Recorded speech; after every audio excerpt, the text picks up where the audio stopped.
Good day mga kabatingting. Ngayon naman ay paparehistro natin si MXI. Tara, samahan niyo ko. Let's go! Ngayon, nandito na tayo sa boundary ng General Trias at saka ng Tansa. Intersection dyan sa gitna niya. Pagkatapos na itong tulay. Ngayon, nasa SM Tansa na tayo. Yan. Diretso to naik na to. Yan. Ito yung bagong gawang SM Tansa. Yan. Ito na yung boundary ng naik at saka ng Tansa. Yan. Tulay na bakal na to. Itong pula na to. Yan. Ito naman yung papuntang Pasinaya. Yan. Malapit-lapit na tayo. Alright. Kung nakikita nyo yung bubong na kulay pula, yan yung LTO. Tapos yung katabi niyan is yung emission at saka yung inspection. Yan. Makikita nyo sa loob mamaya pagpasok natin.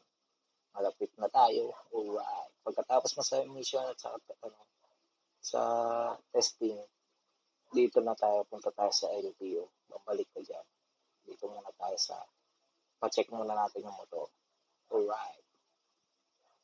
Pagpasok mo, bibigyan ka ng guardian ng number yan, 168. Tapos hintayin mo yung pangalan ng number mo, tawagin dito para magbayad ng insurance at saka ng emission. Yan, tatawagin din yung number mo dyan sa pulang bahay na yan para testingin yung motor.